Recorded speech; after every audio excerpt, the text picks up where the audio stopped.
Kicking off the list at number 10, we have Squirrel Girl and Wolverine. Dorian Green made her comic book debut in Marvel Superheroes Volume 2, Issue 8.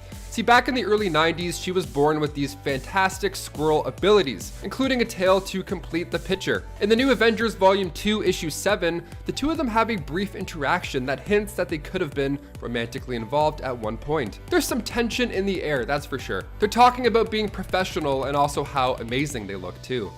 That's already enough evidence in my mind, but to make things even more interesting, later on in Wolverine Volume 4, Issue 8, Dorian is seen in Wolverine's mindscape with Emma Frost, Mystique, Spiral, and Jewel. This was the sexual fantasies room, so I mean, proof's in the pudding, guys. Number 9, Crystal and Quicksilver. In Fantastic Four, Issue 45, Johnny Storm met Crystal, sister of Medusa, and they hit it off naturally. Johnny thought she was straight out of a fairy tale, and once they showed each other their powers, well, love.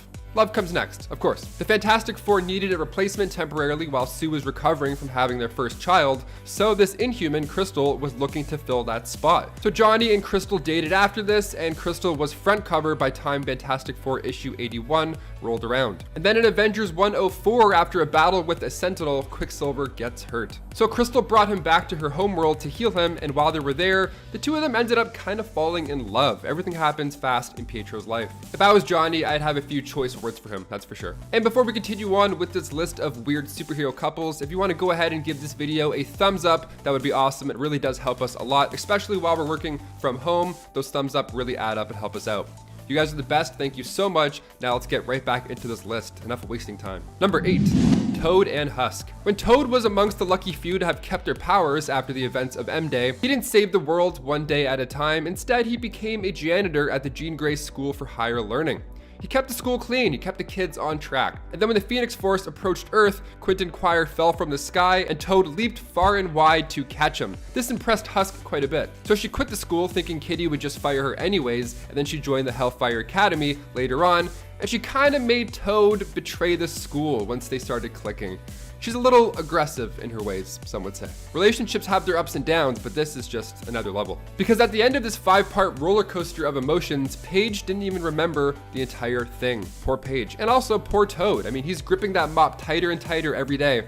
All 5 parts are really fun. This relationship is nuts. I'd love to have Toad come and clean my place, just hang out, keep me in line, you know, he'd be nice. Number 7.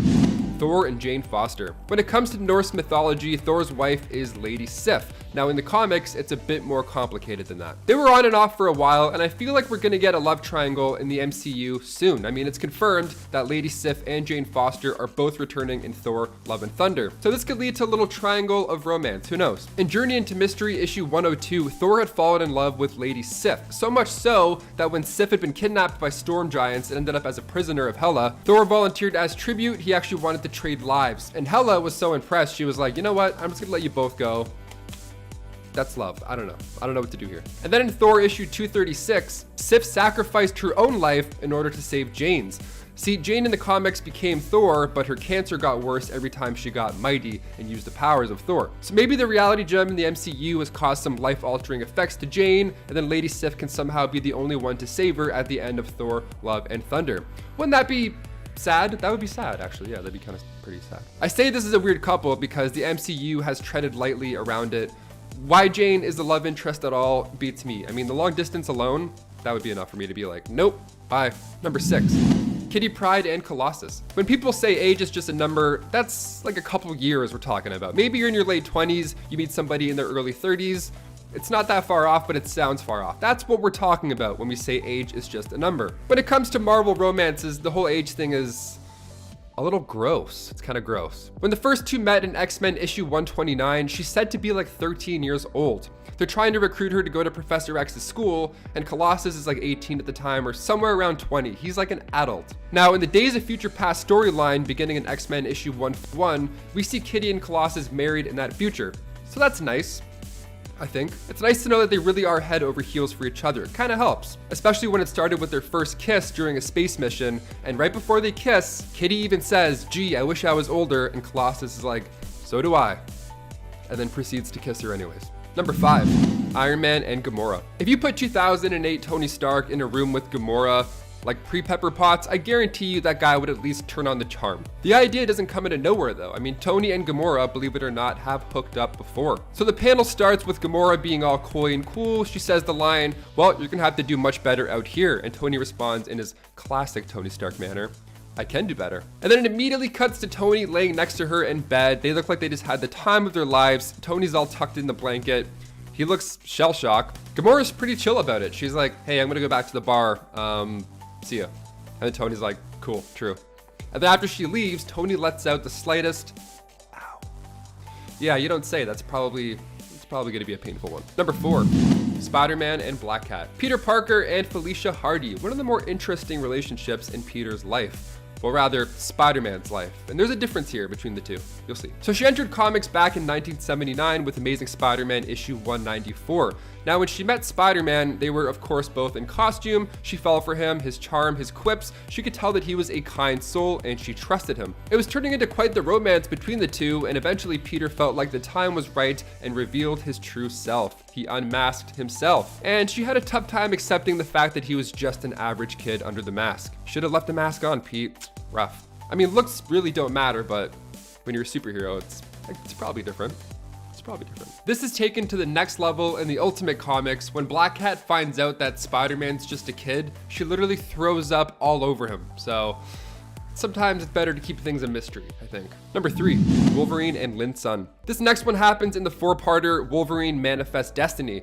So when Wolverine was in Chinatown, San Francisco, he saved a woman named Lynne from the crime lord, the Black Dragon. Now she refers to him as her lover in issue 3. Things are cooking, nice. Now what Wolverine doesn't realize is that by successfully taking out the Black Dragon, which he did, Logan now has to take that spot. He becomes that role. So naturally he refused, but by refusing, that upset Lynne. To quit would be dishonorable to everybody. So while he was leaving, she stabbed him in the eye with a spear, warning him not to return. So when the X-Men relocated to San Francisco, he took a trip down memory lane and returned, but this time Lynne was not the same. Lynne is dead, lover, she says. You killed her a long time ago. Then she goes on to explain how now she is the Black Dragon, Queen of the Triads, Empress of the Chinatown Underworld. Wolverine took over as the new Black Dragon and Lynne escaped through the sewers, holding the same spearhead. Number 2, Scarlet Witch and Quicksilver. Of course I'm gonna mention this couple on this list. From the Ultimate Universe, this is one of the weirder ones. In the 3rd issue of the Ultimates, the Wasp is like,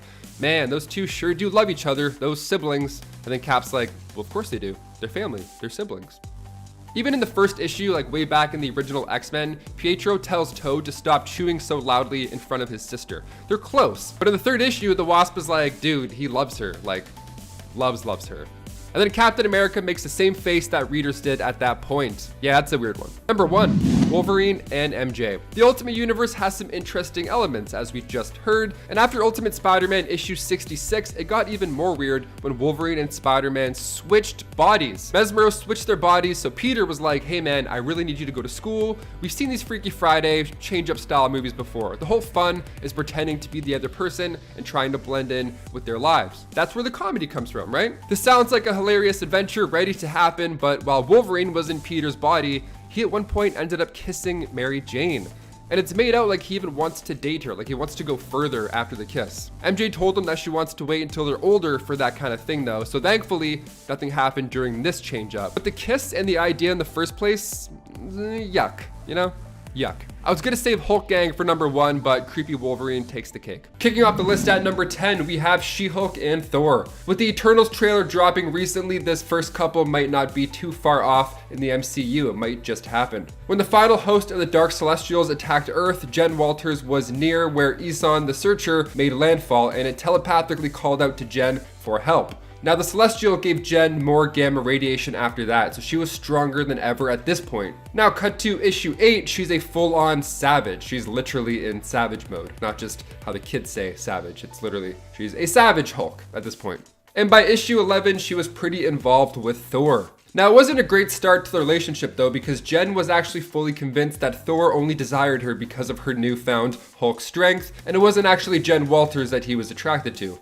Although he says otherwise, but it's a little sketchy. Number 9, Ultimate Hulk and his 39 girlfriends. The Ultimates are a pretty awesome time. In part 1 of this list, I mentioned Quicksilver and Scarlet Witch from the Ultimates, which was a little yuck, to say the least. The Ultimates are a little bit more risque, if you will. In an Ultimate Wolverine versus Hulk, we see a side to the Hulk that's less angry and more, well, you probably can guess by the title that I said. Now it starts with Wolverine getting ripped into two. He has to crawl himself back together. It's absolutely brutal. So Nick Fury has sent Logan to eliminate the Hulk, and so far it wasn't going as planned.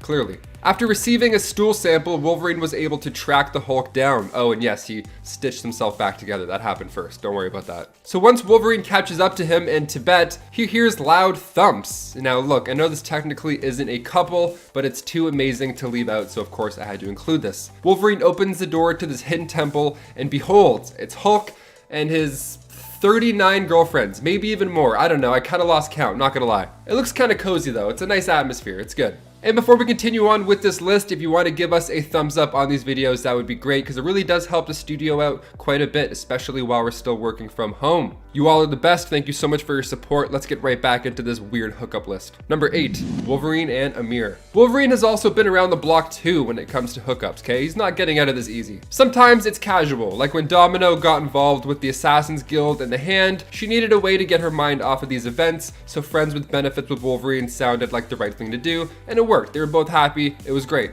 But in Wolverine Volume 3, Issue 48, the friends with benefits thing hits a new low for Logan. Literally, he starts hooking up with an Atlantean for like 10 issues. She even says for Logan not to think about them hooking up in any romantic way, because Atlanteans don't have the same hang-ups that humans do when it comes to physical intimacy. Nice, okay. Logan says he wasn't really worried in the first place, he just happens to let out all his secrets because maybe, you know, he just feels like lately he has to tell someone. That's all. Logan's just a bit lonely. It happens. I'm pretty sure Logan just has a thing for Atlanteans. Don't lie, Logan. Number 7, Gwen Stacy and Norman Osborn. This one we couldn't leave out for part 2. I'm actually surprised that I didn't use it for part 1. Perhaps one of the more nightmare couples to hit the pages, the Since Past storyline begins in Amazing Spider-Man issue 509. And the main story is that Norman and Gwen, well, they had twins. It was revealed that before Gwen's death, the two of them had an affair. And the story is crazy. Spider-Man ends up fighting the twins, all the while he's having to deal with the fact that Gwen Stacy is dead. A lot of trauma in Spider-Man's pages. The amount of emotional baggage this poor kid must carry around. So Norman raised the kids, Gabriel and Sarah. And the thing is, they aged 3 times as fast as normal kids. So when I said Peter fought the kids, I didn't mean he's not going around boxing infants. No, these kids are older and they know how to fight. They're the masked vigilantes that actually attack Peter at the beginning when he's paying respects to Gwen in the first place. So he attacked him while he was visiting their mother. What a weird time. Apparently they were supposed to grow up to be this one big happy goblin family, which sounds like not a thing. That's not a thing. There's no such thing as a happy goblin family. So when Peter found this out, he was a little upset. Number 6, Black Panther and Monica Lynn. This one's pretty nuts. Okay, it just takes a turn out of nowhere. Oh my gosh, readers were just in shock with this one. So Monica Lynn first appeared in comics back in Avengers issue 73. She grew up in Georgia but moved to New York when she then met Black Panther and he saved her from the Sons of the Serpent. And in usual comic book fashion, they fell for each other and it was working out. It was actually a pretty good thing. It was great, so much so that Monica actually lived in Wakanda at one point. She was in the family. But then in Black Panther, Panther's Prey issue 4, he just calls off their engagement. Oh yeah, they were engaged, by the way. And then Black Panther's like, nope, no more. Just kidding. I don't know. I wasn't feeling it. No explanation, nothing. And then what makes this more even heartbreaking is that later on in Black Panther Volume 4, Issue 16, Monica is seen again. This time she's performing. She's a great singer, and just like Adele, she is singing her heart out to a full crowd in Washington, D.C. She's killing it. She reflects through her lyrics on the heartbreak and the fact that Black Panther is now marrying Storm. Knew there was a reason behind his actions. Turning tragedy into art. That's commitment right there, folks. Number 5, Ant-Man and Beetle. In Ant-Man Last Days issue 1, we catch up with Scott Lang, and he's at the club. He's just laying low. He's trying to get his dancing on. I don't know. He's trying to shake it off. He sees Beetle there, which is not good news because Beetle recently had fought Ant-Man back in New York. He's already in a bad mood. He said the club smelled like Axe body spray. He didn't want to be there in the first place. And now there's a villain there. He's like, all right, I gotta go report this to the authorities. Let's get this done. She thinks that he's stalking her at first, but it turns out they actually just live in the same neighborhood. So she explains to Scott that she's a rich, hot, half-Dominican girl with ties to organized crime, and this is where she goes to party, so it's not a surprise that she's there. You know, it's a hoot and holler in time when the dude in the background's yelling, Flow Rida. That's how you know you're in a sick place. But she admits to Scott that she's attracted to the way that he fought back at Stark's place, you know, when she tried to kill Iron Man, back when that happened. So they grab a drink and they chat about life and the Avengers and all that jazz, and then Scott reminds himself of something that Captain America told him. If you want to be an Avenger, you can't sleep with a supervillain. And the very next page, we can confirm that he did not follow that rule. Just a naked Scott Lang, just a dude with an APAC wearing an Ant-Man helmet. What a sight. What a sight to see. Number 4, Black Widow and Spider-Man. This one is, yeah, pretty weird. I'd say weird. In Marvel Team Up issue 82 titled No Way to Treat a Lady, the story begins with Nancy outside when a couple of punks try to steal her bag. Thankfully, Spider-Man comes in and saves the day. I mean, mostly. Nancy delivers the final blow, this time saving Spider-Man's back. So he sees the Black Widow suit in her bag, but she doesn't know what he's talking about. She doesn't think that she's Black Widow. She's convinced that she's this Nancy lady, although she very much is Black Widow. So Spider-Man offers her the suit in order to keep her warm, and then when she gets the outfit on, it of course fits perfectly. But again, this doesn't snap her out of it. She still believes that she's Nancy Rushman. And then in comes the S.H.I.E.L.D. strike force with plans to shoot Black Widow. Not good. So Spider-Man gets grazed by a bullet during all this madness. And just then there's a moment where Nancy's body acts by itself almost, like a reflex. She lunges towards the strike force member and takes them down with ease. Confused how she did so still. So they end up sticking together for a bit, and then in issue 84, Nancy decides that they're close enough and she goes in for the kiss. She likes him, but in Spider-Man's words, it was the wrong feelings in the wrong place at the wrong time, and I couldn't agree more. So in issue 85, her memory finally comes back to her, and after saving the day, Black Widow confesses to Peter that Nancy and him had something special, but she is in fact not Nancy. Close, Pete. Pretty close. Number 3, Winter Soldier and Black Widow. Around the time of the Cold War in the Soviet Union, Natalia trained Bucky Barnes in the Red Room alongside other students. She and Bucky hit it off. I mean, they had a lot in common. The whole Russian brainwashing, assassin skills, Natalia working for the KGB, the whole super soldier thing, they had a lot in common. It was dark stuff, but still stuff they had in common nonetheless. They were great for each other during this time. They made each other feel like they were more than just assassins. They found love, the true meaning of life. Then they get brainwashed, sent on a mission, break some necks, come back, forget about it all, and then fall in love again. It was a nice circle. So without knowing it, they both had quite the history in comics. And in the MCU as well, Natasha says a line to Bucky after he escapes in Civil War. She says, "The least you can do is recognize me." Now, is this her about getting shot from the brainwashed Buck earlier in Iran? Or perhaps will we see a flashback to her training days with Buck back in her solo flick? More Bucky, let's do it. Number 2, Captain America and Sharon Carter. If we're talking about relationships in the MCU, then perhaps one of the most weird ones to come out of it is Sharon and Steve. See, Captain America was in love with Peggy Carter since he was a little guy back in the war. And then years and years later, when he's an established Avenger, she's much older and they're still in love. Even until she passes away, they're still in love. And then the next movie, the dude's making out with Sharon at the airport, just like that. Even the actor who played Peggy, Haley Atwell, said at Comic-Con that she's not a fan of the new couple. She says, "I just feel like I wouldn't want to date my great aunt's guy. It just feels like it crosses an incestuous boundary, and Peggy just died." Yep, you couldn't have said it any better. In the comics, when Cap first went on a mission to take Batroc the Leaper down, Sharon was by his side and the two hit it off then. She's actually one of the first people to learn about his alter ego, fun fact. Cap is honestly insane in the MCU. I mean, Peggy and then Sharon, and then time travel again, and then Peggy again. The dude, like, just swipe left.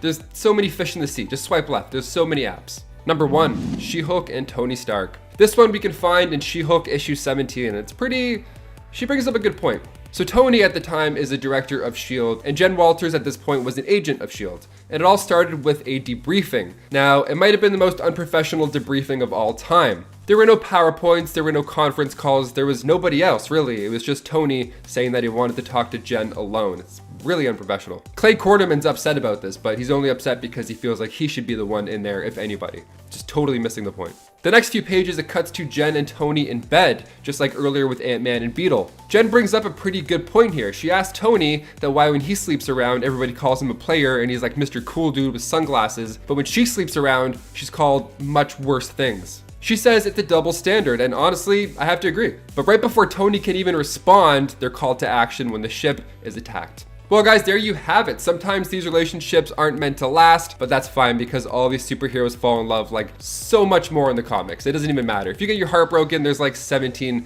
other superheroes that you're gonna date because these things last forever. They change their mind a lot. That's pretty much most of it. Kicking off the list at number 10, Tony and his suit. Okay, Tony and his crazy super suit are one unit. That's the whole point in the movie Iron Man 2. Tony was called to testify before the United States Senate Armed Services Committee, and Senator Stern demand that Stark hands over his armor for military use. Now, Tony responds saying that his suit and him are the same concept, and to give it over would be to turn himself over in a way, which is not gonna happen. It's part of him, right? So in Iron Man Volume 3, Issue 29, we see this part of him get a little bit weird. The suit became self-aware and it was jealous. They would have arguments like a real couple, and the suit wanted private time with Tony. It even said, it's like, hey, you wanna get the hell out of here or what? What's up? Like, imagine if your hoodie was like, hey, what do you say we get out of here? I don't know, this place is kind of crowded. The suit is obsessed with Tony, it's weird. So when Miss Fujikawa came by, the suit actually interrupted them. The suit didn't want them to talk or flirt or anything like that. He's like, sorry, hey, what? You should get out of here. Sorry, Tony, who is this? Let's get out of here. Now, of course, it ends in a cool Iron Man versus Iron Man type fight, but the tension between them was weird, and we kind of got this on screen, or we almost did, at least, in Iron Man 3, when Tony's suit woke him up and pushed Pepper off. That was weird. I was nervous that it was gonna be a this type scenario, but thankfully the whole movie was a mess, so it didn't really matter. Number 9, Scott Summers and Emma Frost. Cyclops loves the telepathic type, so this exact scenario could get him in quite the pickle. So after Emma became Scott's therapist, feelings came out, you know, getting in someone's head, literally and all, ought to happen. So she used her telepathic powers to enter Scott's mind and help him get through past traumas. Like, I don't know, when Jean Grey was killed in the Dark Phoenix saga, something like that, you know, that kind of stuff. Scott as well had a rough go when it came to mind control. It was a dark time for everybody.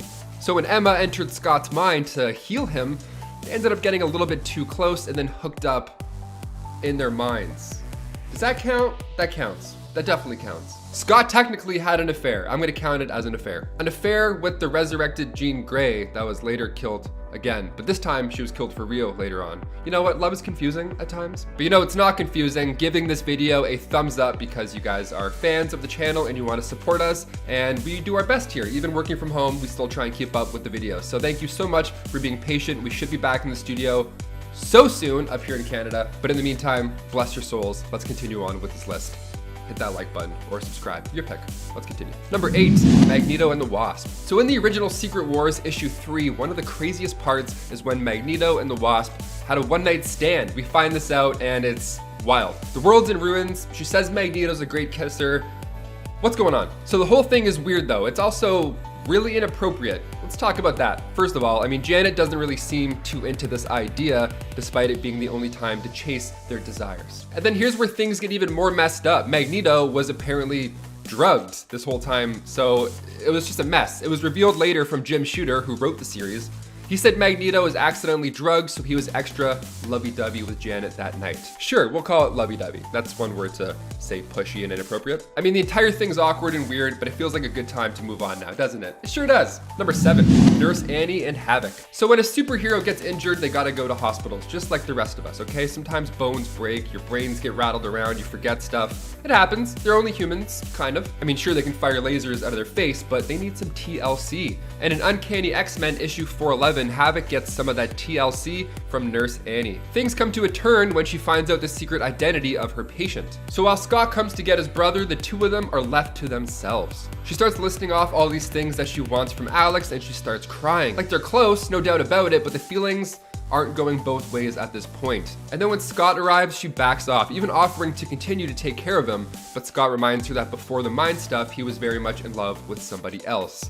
And then even still, Annie's like, well, he'll need a nurse. No, she's committed, and it kind of worked, low-key. The next issue is all about Annie moving to the Xavier Institute. Also, she straight up despises the mutants, although she's there to see one, and her son is half one.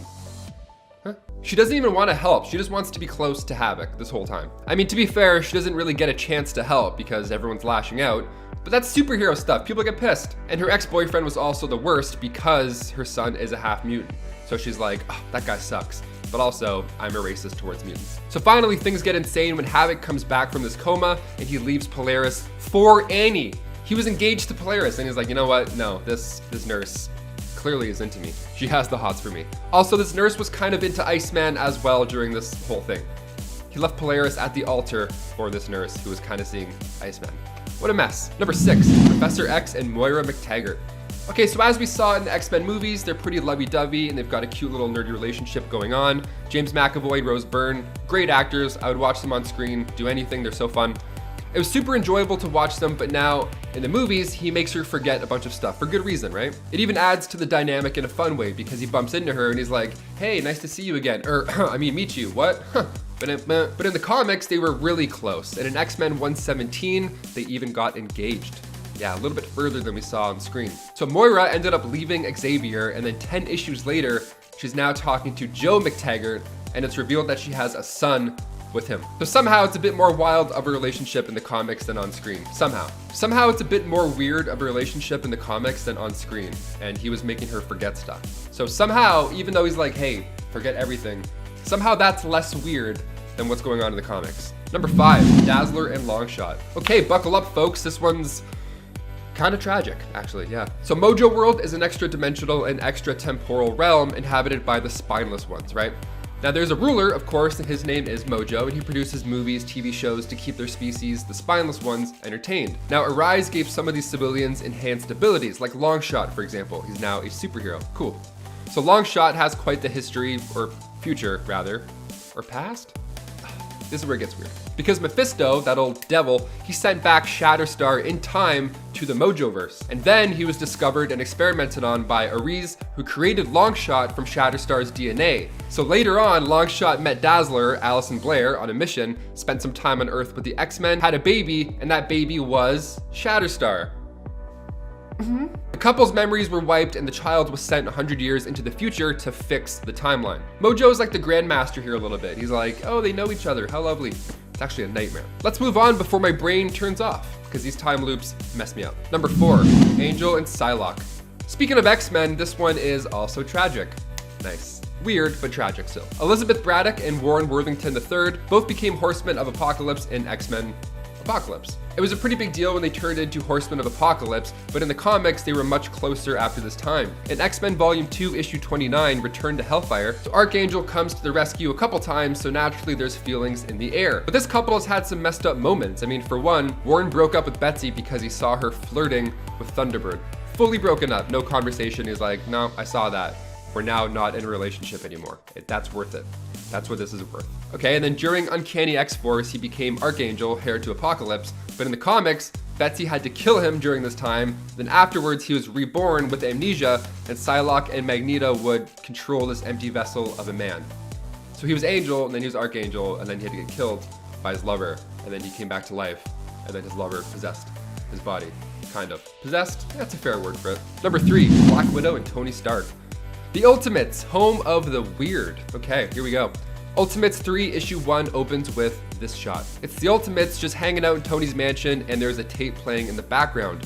Is it Superman and Big Barda? No. Is it America's Funniest Home Videos? I sure wish. That tape was Iron Man and Black Widow, you know, working stuff out. Well, in the Ultimates 2, her and Iron Man dated and even got engaged, so it's not totally random, but it is all lies. That's right, it's all fake. Turns out Black Widow hadn't actually found love after all, rather she was trying to destroy the Avengers for the fall of the Soviet Union.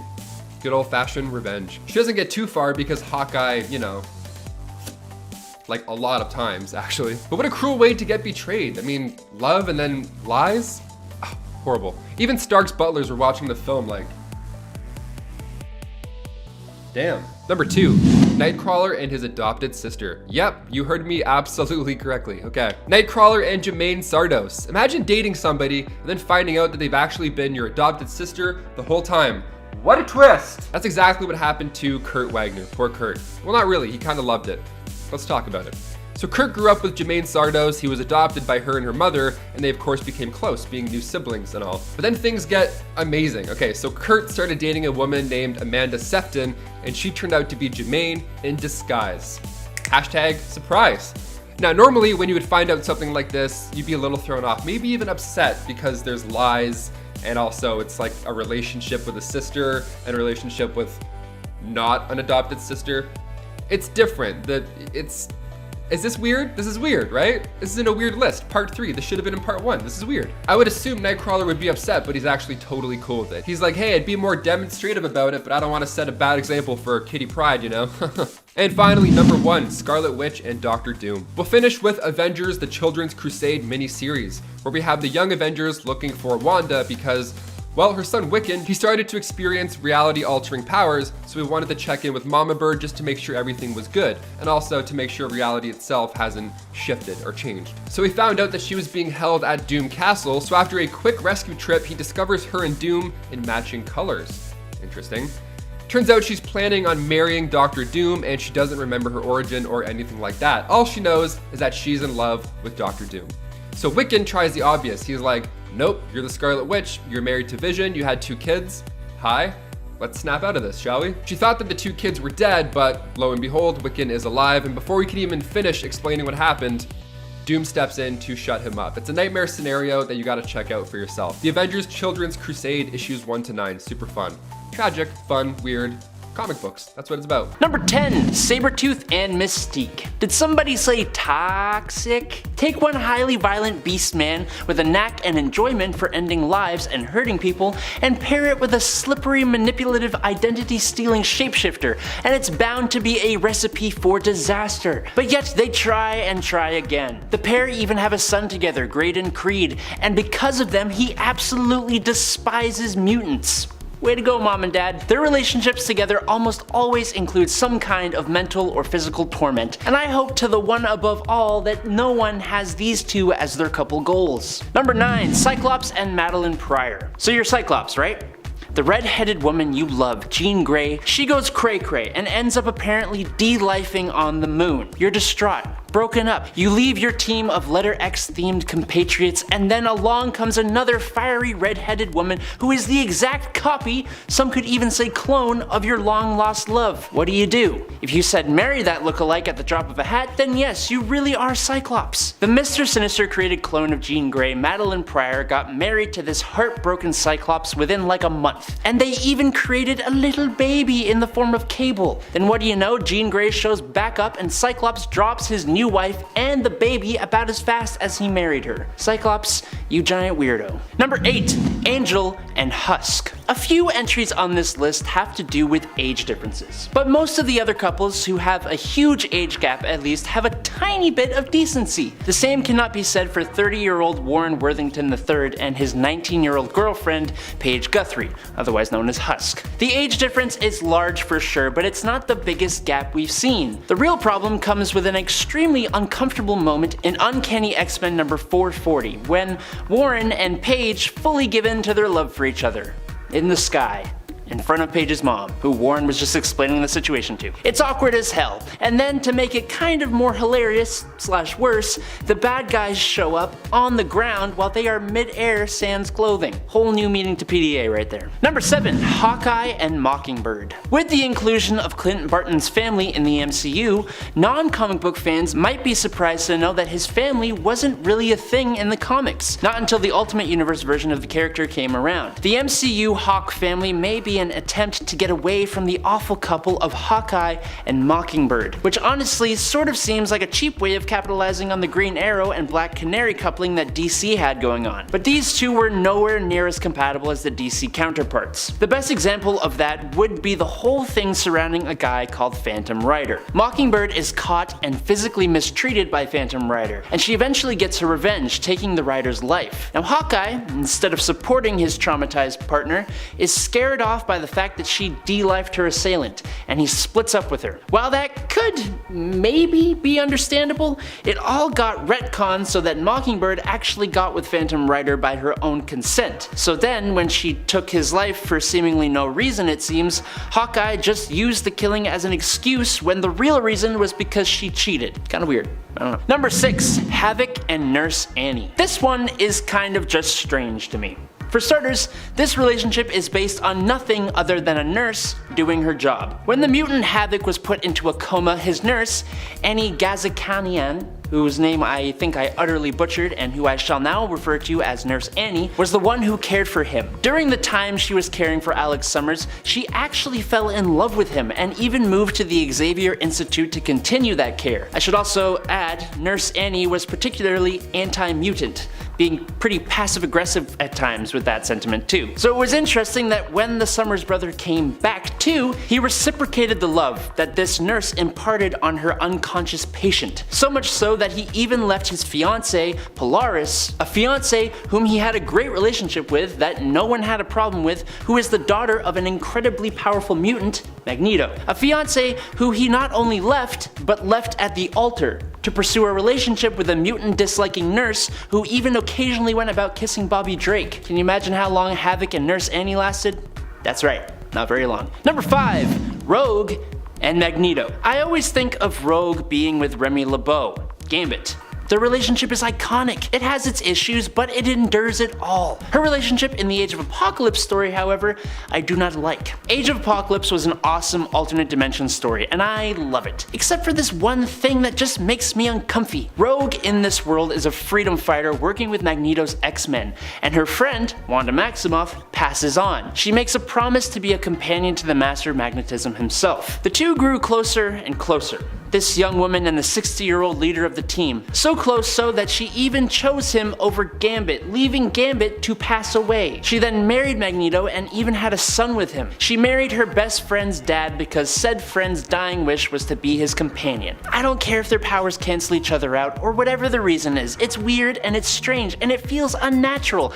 And I ain't here for it, people. I ain't here for it. Number 4, Multiple Man and Sharon. How can you trust a man who can be in multiple places at once? That's honestly all I should have to say, but for context on why you actually can't, the mutant Jamie Madrox, otherwise known as Multiple Man, was in a relationship with the daughter of Banshee, Teresa Cassidy. And one fateful night he got much too intoxicated, and using his abilities he was able to have conjugal experiences with both his wife and another woman, their teammate Monet St. Croix, or M, at the same time. And then he completely forgot which one he had been with. For some reason, Teresa forgave him, but then she got pregnant, with the baby turning out to just be another multiple of Jamie, who was then reabsorbed back into Jamie's body.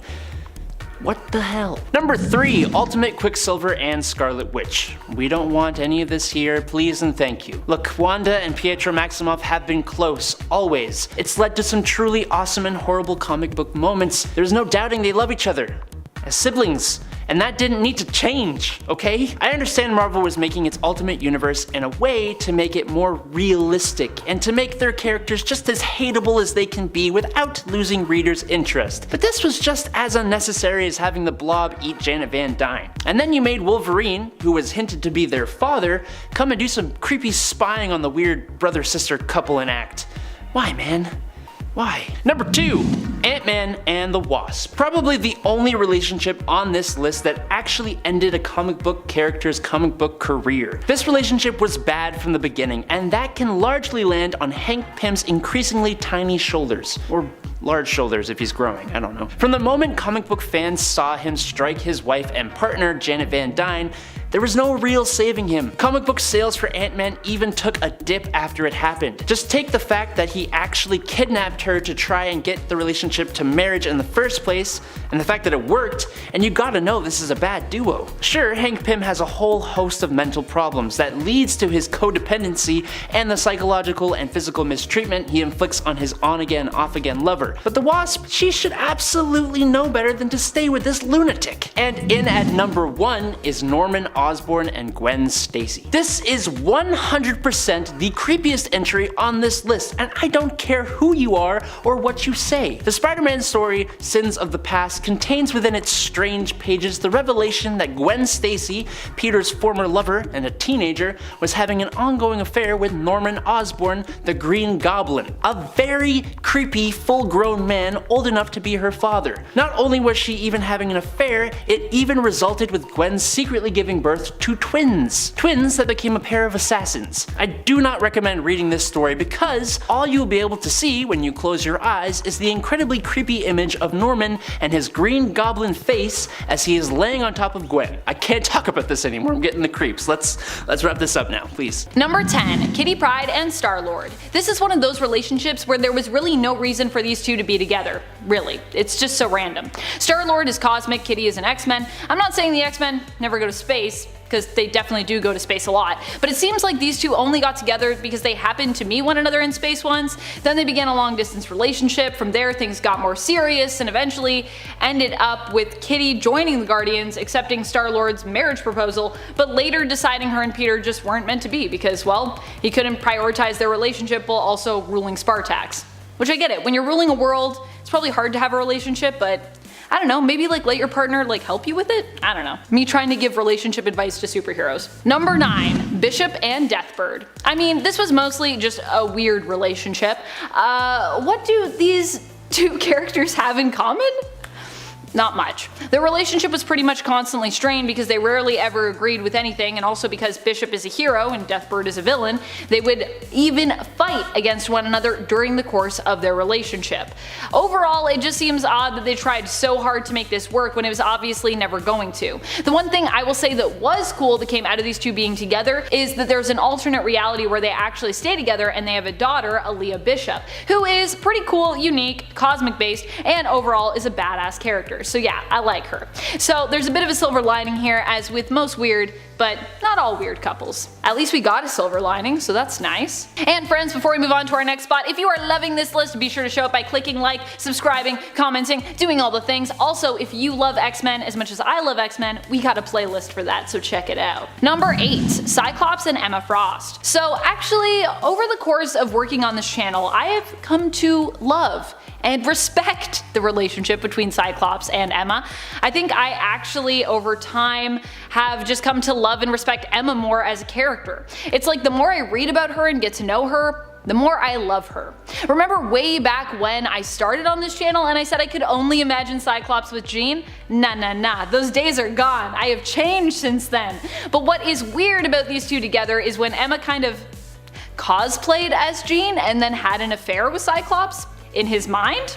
That was a pretty strange moment in their relationship, made only more weird by Jean psychically walking in on them. Like, imagine walking in on your partner to find them cheating on you with someone who is dressed up just like you. That would be an experience, right? Especially if you walked in on them in their mind. It's a lot. Although I'd also be like, why are you in my mind? This is an invasion of my mind privacy. Number 7. Bloke and his unnamed boyfriend. Well, there are lots of people that come to mind when we first talk about Marvel's first gay relationships and intimate moments in the comics. The very first gay kiss, I believe, came actually in 2001, but it's a little disappointing. Bloke is a new member of the X-Force who just happens to be gay. We meet him first in issue 117 of X-Force, and in issue 118 we get to see him with his boyfriend. But in the same issue, he also ends up dead. So, making it pretty weird that this is where Marvel chose to introduce a gay couple. I guess for some this might be seen as kind of cool because there wasn't really any showboating with Bloke's sexual identity. He was gay, but then he didn't make a big deal out of it, and it wasn't made a big deal out of in the comic. But on the other hand, introducing a gay character only to kill him shortly after revealing that he's gay, that's kind of a weird choice. However, you do have to give credit to Peter Milligan for even putting this in the comic and then for continuously showcasing gay characters in his work. So this wouldn't be the last gay couple that we'd see in X-Force, and likely actually pave the way for making those more long-lasting characters and relationships in comics possible. So it's weird, but it's also not weird. You know what I mean? Number 6. Storm and Quicksilver. Say what? When did this happen? Or more importantly, where did this happen? This is a relationship that comes to us from the universe of Earth 295, also referred to as the Age of Apocalypse. Storm and Quicksilver might sound like the weirdest couple ever on paper, but you have to remember that both characters were different in this universe. Quicksilver was much less of a brat here, as in Age of Apocalypse he lost his sister quite early on, and this was also a much more apocalyptic type reality, which meant more was demanded of him. Storm was still her badass self though. I don't think think there's a reality that exists where Storm is not a badass. Number 5, Rogue and Sentry. This one is only half of an X couple, but it's so bizarre I had to bring it up, so you're welcome. Back when Sentry was retconned into existence, it was also heavily implied that he was Rogue's first. And all because he was the only one who could touch her. I have so many questions. And I also feel like we need to stop putting Rogue in relationships with people simply because they can touch her. Physical intimacy does not a relationship make. I know that it's probably been hard for Rogue not being able to touch those that she loves, but that shouldn't mean that she falls in love with someone just because she can touch them and they can touch her, right? Which is definitely what is implied happened here when the subject is brought up during Sentry's funeral and she runs off in tears. Poor Rogue. For so many reasons, poor Rogue. Number 4, Husk and Angel. Husk and Angel are a couple that I have a lot of feelings about. The weirdest part of this relationship that most people point to is the age difference and the difference in experience between the two. Warren is a full-on adult and one of the original X-Men members. In other words, he's older. Whereas Husk is a teenager. I think she was like just 19 or 18, so technically an adult but still pretty young. Still a teenager, so like an adult but a teenager.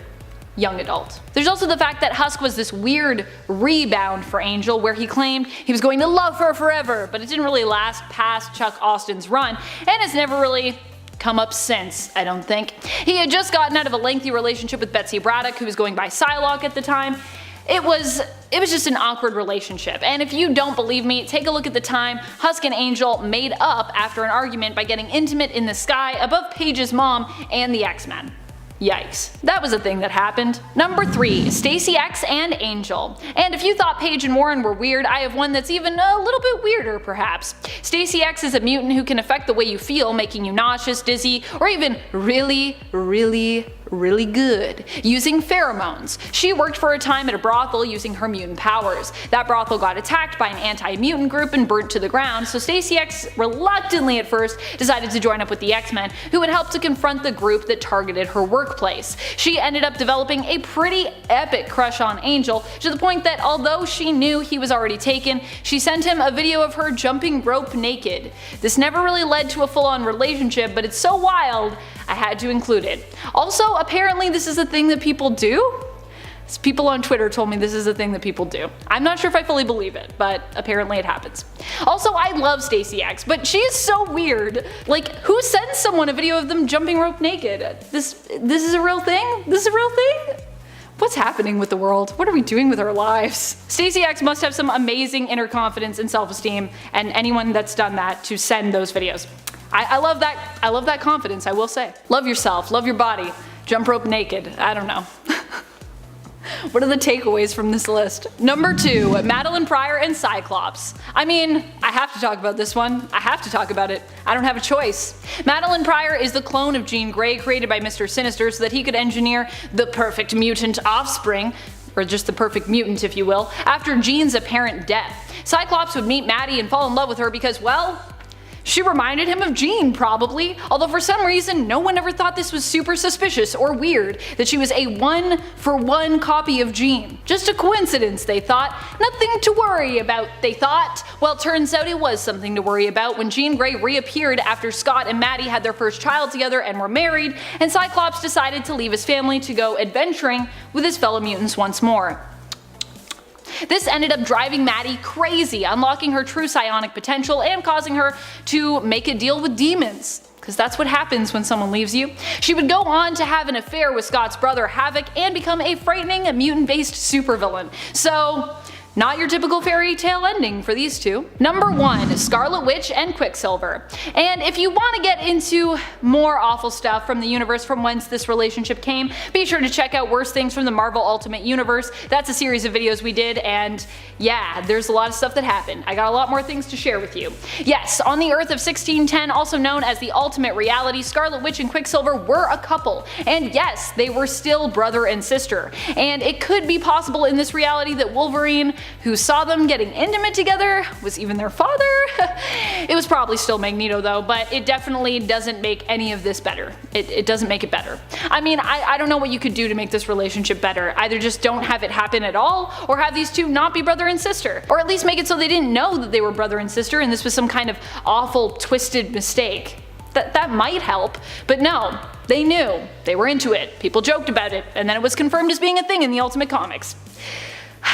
On behalf of 1610, I'm very sorry about that. Number 10, Dr. Doom and Victorious. The wild thing about Doom and Victorious is that this is probably the most healthy relationship Doom has actually ever had. Dr. Doom doesn't actually have a lot of luck when it comes to ladies and his relationships with them. With Victorious, the two of them were supposed to get married. However, this didn't end up working out in the end because it turned out that Victorious had actually slept with one of Dr. Doom's greatest enemies, one of the members of the Fantastic Four. No, I'm not talking about Reed Richards, Mr. Fantastic. He's a married man. I am talking about the famed ladies' man of the group, the Human Torch, aka Johnny Storm. This ended up happening when Victorious and Johnny basically thought that they were not gonna make it, that they were maybe about to die. So Victorious never really meant to hurt Dr. Doom, but right before they were about to get married, she found that she had to say something about it. She just had to get it off her chest. So she was honest with Dr. Doom and told him that she had in fact slept with Johnny. This ended the wedding and of course sent Dr. Doom into a rage, which was pretty crazy, especially after he had just promised everyone that came to his wedding he wasn't gonna harm them. Victorious and Dr. Doom had never really had a super romantic relationship though. However, they've been quite close as friends and it seemed almost like romance could blossom out of just this. Great friendship, trust, and the loyalty between them, which obviously kinda ended up being somewhat broken with this revelation. With Victorious being considered one of Dr. Doom's greatest soldiers, though still pretty sad. And friends, before we move on to our next spot on this list, if you love what we do here at Top 10 Nerd, be sure to show us that you love us by clicking that like button. Also, if you like all the drama that comes with superhero romances and comic book romances, I should say. Number 9, Storm and Black Panther. A lot of folks ship these two. I ship these two, and yet just because we want them to be together doesn't mean that they can be together. Black Panther and Storm have had a long romantic history, extending all the way back to when they themselves were basically teens. Later in life they came together again and the passion between them reignited, with them even getting married. For a while they were the ultimate power couple in comics, but then Avengers vs. X-Men happened and they were torn apart when Storm decided to side with the mutants. This was after Namor, as one of the Phoenix Five, had brought down a tsunami on Wakanda. Black Panther basically felt that Storm had abandoned the people of Wakanda, but Storm didn't really see it that way. Well, they were forced to separate and divorce, causing Storm to give up her position as Queen of Wakanda as well. These two still harbor great love for each other, so there's always hope that they could get back together, and honestly, even if they don't, we know they love each other. Come on. Come on, T'Challa, I know you love Storm, and Aurora, I know you love T'Challa. Number 8, Guy and the Human Torch. If you can't make it work with literally someone who is supposed to be your actual soulmate, then who can you make it work with? This is the question I'm forced to ask about Johnny Storm, aka the Fantastic Four member known as the Human Torch. Johnny has had a lot of challenges when it comes to his love life, and honestly, a lot of scandal. One of the most shocking revelations in the romance department for him recently was when Victorious confessed that she had actually slept with Johnny during the time he was with his current partner, Kayla, aka Sky. Johnny wasn't so sure if he felt the connection to Sky at first, but she claimed that she was actually his soulmate. Just as they were starting to get closer and he was really starting to open up to her, this revelation came out, causing Sky to, of course, dump Johnny. Now granted, it should be noted that he and Victorious actually slept with each other in a scenario where basically they didn't think they'd be making it out alive. But still, it's not a great look, because you never know, you might be making it out alive, especially if this is a story that's told in a comic book. Unfortunately, I don't think comic book characters are always aware that they are in comic books, so you know how it is. Number 7, Wolverine and Mystique. I mean, clearly we knew this one wasn't going to work out very well. The relationship actually goes way back to when Mystique and Logan actually were partners. After both being captured and sentenced to death, Mystique convinced Logan to join up with her and rob a bank. They became partners and lovers, but in the end, Mystique betrayed Wolverine and left him with nothing, literally kicking him out of a moving train. Needless to say, their relationship has never really recovered, and at one point Wolverine almost killed Mystique, but instead decided to just basically leave her for dead. Spoiler alert, she didn't die, and the long-standing feud between them would continue on. Number 6, Hellcat and Hellstrom, or Hellstorm, depending on where he's at mentally. Goodness, did this one end badly. Hellcat and Hellstrom were seemingly a superhero match made in heaven, initially. But with the darkness of Hellstrom's heritage, this was not meant to last, and they quickly became a superhero match literally made in hell. Eventually, Hellstrom would give in to his darker side, turning away from Patsy. Their romance would lead to a ton of pain for her after she attempted to save Damon's life by restoring his dark soul to him. Seeing the dark soul return to him though without anything to protect her from that sight took a toll on her mentally, threatening to drive her mad. She would become both mentally and physically ill, as well as extremely unhappy and depressed, unable to fully recover from what she had seen. As such, when a Grim Reaper-like figure known as Death Urge presented itself to her, sensing her suffering, she begged Death Urge to actually end it. They obliged, in essence ending her life. She would return from the dead, but dang, this was a really low point for Hellcat. Also, I believe after that happened and she literally risked her own life to save Hellstrom's, he goes all evil and leaves her.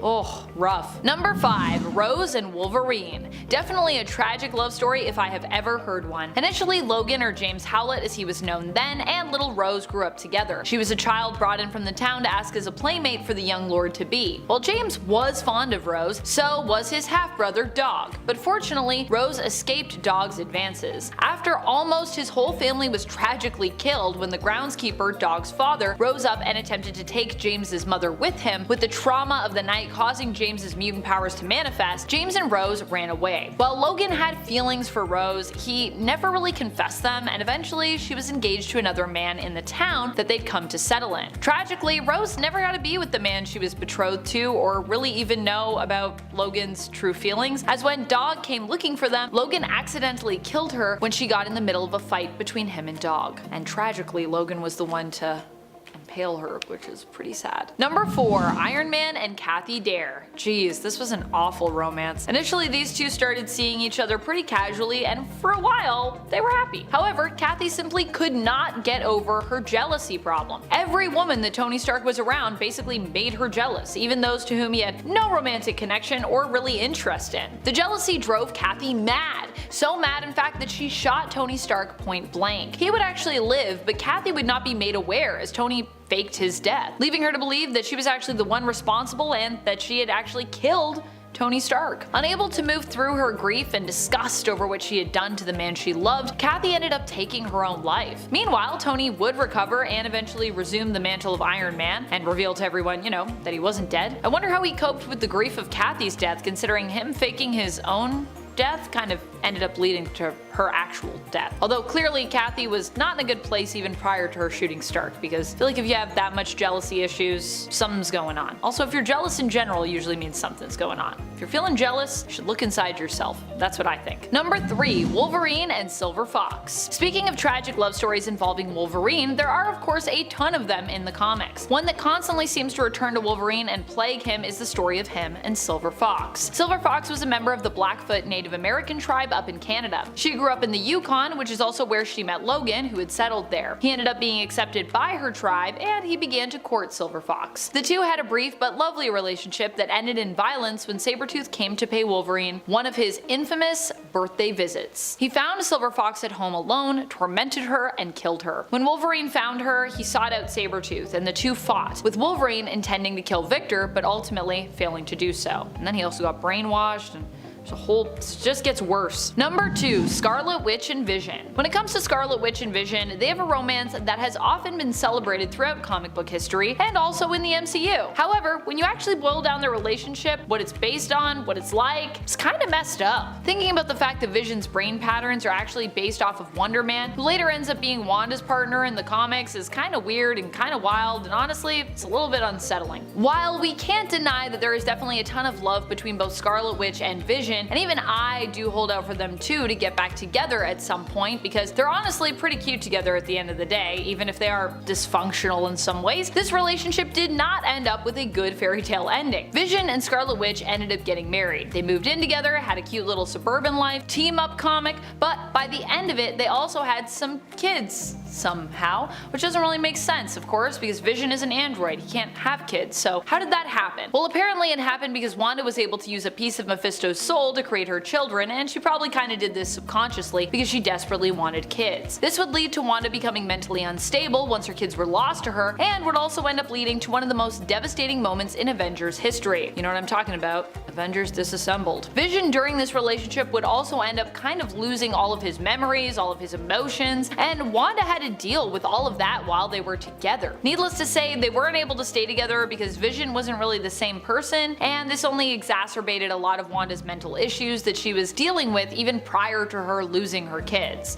Because that all happened, I believe, before her kids were even lost, so yeah, it's a lot. The relationship would also have a detrimental effect on Vision, who ultimately would, in a way, make his own family because he couldn't be with Wanda. He decided to create the perfect family. However, this didn't end well for him either, because although he had created a family and they did have some good times together, ultimately he also kind of inadvertently destroyed them. So all in all, this relationship just ended in a lot of tragedy on both sides. I mean, not all of the family he made is gone, but almost all of them are gone, so pretty tragic. Number 1, Virginia and Vision. Virginia and Vision, oh boy. So if you haven't read Tom King's Vision series, by the way, you need to do that. This relationship is obviously coming from the one I was just talking about, which is Vision's family that he makes. If the idea of a relationship that Vision sort of created and what that would be about interests you at all, I would definitely recommend checking out this series. Sure, it does end in tragedy, but what a wild ride it is getting to that point. So even though this might feel like a spoiler, really it's the journey that makes the Vision series and his relationships with his family members and their relationships with one another so interesting. Virginia is an android who was made by Vision to be his wife. However, with her mind quickly becoming more and more paranoid and unstable as she attempted to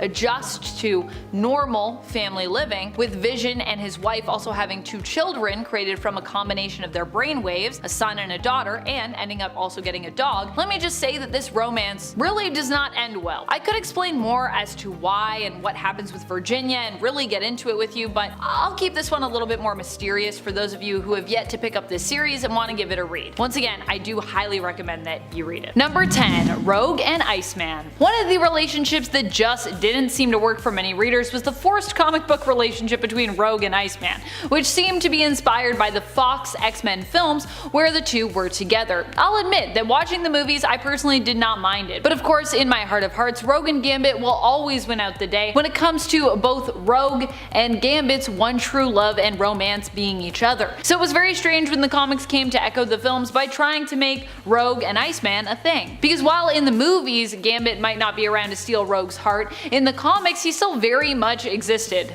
Like, a lot. But instead it seemed that the Ultimate Universe had other plans that more followed in line with the Fox film franchise ships. After absorbing Gambit's powers and killing him, she ended up being able to touch people without hurting them, and so Rogue decided to touch Bobby.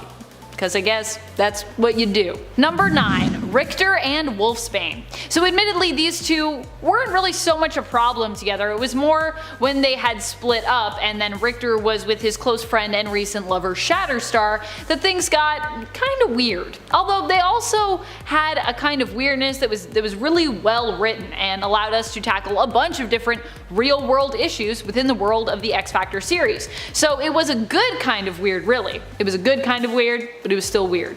Reign intended to rejoin X Factor after leaving the X-Men and X-Force behind, only to find out that Richter is now with Shatterstar. And to be clear, I don't think Reign actually wanted to leave the X-Force, more she kinda got like kicked out of the X-Force.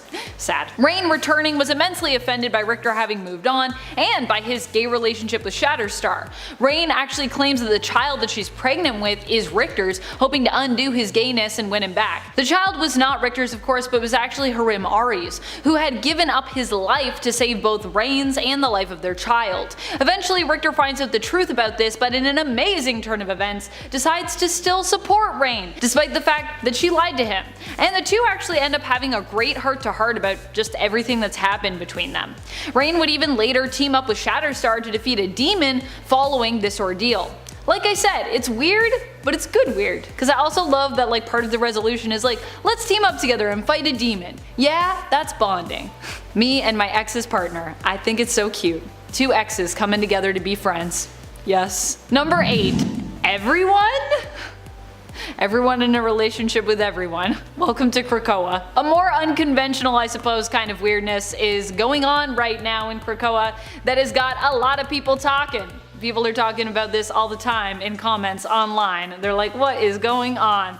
With this melting pot of all the X-Men and mutant history being mixed together, it seems like all relationships are kind of existing at once in a way on Krakoa right now. Relationships are not as clearly defined here. Many characters seem to be weaving in and out of multiple relationships almost seamlessly, as though we are kind of welcoming in an age of polyamory, which I guess makes sense considering one of the guiding laws or principles on Krakoa is to make more mutants. How do you do that? Well, when a mutant and another mutant fall in love. An example of this is what we are seeing in the summer house, where everyone has their own room, but you may have noticed that Wolverine is also bunkering down with the Summers. Jean's room in the house is actually situated between both Wolverine and Cyclops's, and both Logan and Scott also seem to be getting along better than ever, as though the love triangle has evolved to some kind of thruple, which I'm super into, I gotta be honest. But yeah, you should definitely check out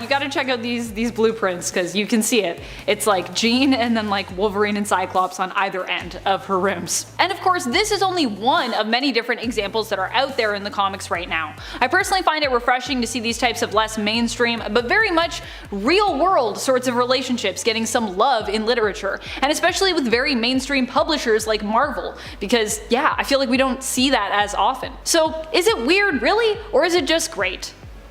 I want to say it's just great. That's my opinion. But you can let me know your opinion in the comments, because that's also, I like other people's opinions, whether or not they match my own. Let's all share opinions and be friends. You know what I mean? Number 7. Pyro and Jean Grey.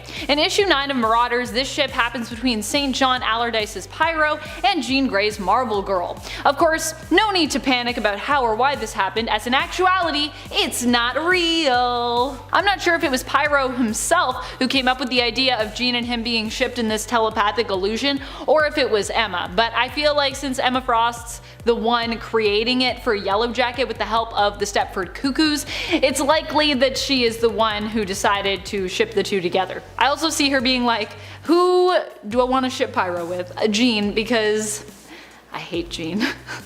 No, I don't know. They love each other now. They hate each other. I don't know what's going on. And friends, before we move on to this next spot, if you are loving this list as much as I am loving bringing it to you, please be sure to reciprocate the love by giving this video a thumbs up. And I'm sending love back out to you right now, so thank you for doing that. Number 6. Cypher and Bay. Technically both of these two are mutants, but their relationship developed kind of suddenly, which is what makes it so weird and also so great. Once again though, this is another kind of charming and endearing weird relationship. Really, I just love weird things, I think, so I think many of them are charming and endearing to me. Most of them are. These two met during the Otherworld tournament in the Ten of Swords event, and their challenge where they faced off against each other was to get married? If you like me love weird stuff, by the way, and if you haven't checked out Ten of Swords yet, you need to do that. It is so amazingly weird. You gotta read it, it's so good. Both Cypher and Bay did end up following through with this challenge, both gaining points for their team. And since then, this arranged marriage between the Krakoan mutant and Arakko mutant has stuck. Hey, if it works, it works. Number 5. Magic and the Death Commandos. So this is less of a full-blown relationship and more of a weird tactical move of Magic's in combat, but it caught me so off guard and made me laugh so hard when I read it that I thought I needed to share it with you, so here we go. Also, anything that allows me to celebrate the awesome mutant series we have going on currently makes me really happy, so I'm happy to bring it to you. New Mutants being one of those series. Here, Magic and the team are facing off against Sybil and the Shi'ar Death Commandos, a group of hired muscle basically. At one point, Magic confronts the team of Death Commandos in issue number 5 of the newest New Mutants run, volume 4, that started in 2019. She asks them if any of them want to make out, and when they reveal that they either aren't interested or they're too busy working to accept her offer, she tells them they made the wrong choice. Apparently, if they had agreed, then Magic would have been cool defeating them with love, but in this case, they'll be dealing with Magic and her soul sword instead. Yeah, they definitely made a bad choice. And fortunately, none of them happen to be human, which means that Magic doesn't have to worry about not killing them as per Krakoa's rules. Some very bad news for the Death Commandos. Number 4. Angel and Psylocke. These two had some super intense weirdness show up in their relationship, and it all went down when Angel as Archangel became the new Apocalypse. Psylocke was his love at the time, and against her will he managed to brainwash her into becoming his bride, despite the fact that he was already with Pestilence, who was also his baby mama. He was like, I'm with you, Pestilence, but I feel like I need another bride, you know what I mean? All the brides gather round, says Angel. You might think, well, hey, that's pretty awful and weird, but guess what? It only gets weirder. Psylocke was freed of Archangel's / new Apocalypse's control and attempted to appeal to him, to make him remember the goodness inside of him and revert him back to the hero he was. However, when this failed, she was forced to kill him. Angel, however, didn't die permanently though, but instead was resurrected into a new version of himself, becoming Angel once more. This new version of Angel was a complete refresh of the character, with all of Warren's past memories being lost to him, including the memories about him and Psylocke being in a relationship. His appearance was also back to his original look, except for some reason he still had his techno-organic wings. Because I guess techno-organic wings are way cooler than organic wings, but you know what's not cool? His and Psylocke's relationship, I suppose. Because they cut that part. Number 3. Mystique and Gambit. More of a moment in the comics than a full-blown couple, but still these two together were a weird time. Especially considering that Gambit is often seen as the true love of Rogue, and Mystique is, of course, Rogue's mother. Adoptive mother, but all the same. Already we got a super weird scene where a mutant student of Gambit's, known as Fox, approached him in the showers attempting to seduce him. Gambit manages, though it seems just barely, to resist her charms, and this is already awkward enough as this is a student-teacher relationship, so but it's made even weirder when we later learn that Mystique had actually infiltrated the Xavier school under the guise of Fox, who was never really a true student as this was just a disguise devised by Mystique. Mystique later claims to have done this in an attempt to protect her daughter against Gambit, whom she didn't think was good enough for her daughter, but I gotta be honest, trying to seduce your daughter's partner seems like a really weird way at attempting to protect them. No wonder Rogue is always getting mad at her adoptive mama Mystique for meddling. She's like, this is weird, Mystique, don't meddle this way. This is not a normal mom thing, stop it. Number 2. Nightcrawler and Amanda Sefton. So this is a weird one, because before Amanda Sefton was known as Amanda Sefton, she was Jemaine Zardos, the daughter of Nightcrawler, admittedly his adopted sister, as Nightcrawler of course was not born into the Zardos family, but was merely taken in and raised by them. But still, it's pretty weird, they're still siblings. Even weirder, Jemaine had apparently always been in love with her brother, but when he was accused of murdering their other brother, Stefan, Jemaine refused to accept that Kurt had done so in cold blood, and sought him out to find out what was really going on. In truth, Kurt had actually killed Stefan, but only because Stefan had, at an earlier time, made Kurt promise to do so if he ever became too dangerous, which was what happened. Jemaine disguised herself as Amanda and did her best to make sure no one would recognize her, not even her brother Kurt, who grew up with her. This plan miraculously worked, and Amanda began to investigate and also date her brother. Oh my. What's going on? Number 1. Juggernaut and She-Hulk. Juggernaut isn't a mutant, and is usually more often thought of as an X-Men villain, but he has also teamed up with the X-Men from time to time, even sometimes seeing eye to eye with his stepbrother Charles Xavier, though usually that's not the case. She-Hulk, however, is not a member of the X-Men, nor has she ever been, and is not a mutant, but she is an acclaimed hero, which is one of the things that makes this relationship so weird. Well, that and the fact that it was a super random hookup. It all went down in Uncanny X-Men issue number 435 when She-Hulk was representing Juggernaut in the court of law. The ship was considered so abhorrent that years later She-Hulk actually denied that it ever happened. In the 2005 She-Hulk series in issue 21, it was claimed that an alternate version of She-Hulk from Earth 721, who had been on vacation and impersonating her 616 counterpart, was actually the one who did the deed. And She-Hulk stands by that to this day. She's like, it wasn't me, it was an alternate version of me. I would never do that. But people are like, what's the real story, She-Hulk? What really happened? I believe her. I believe She-Hulk.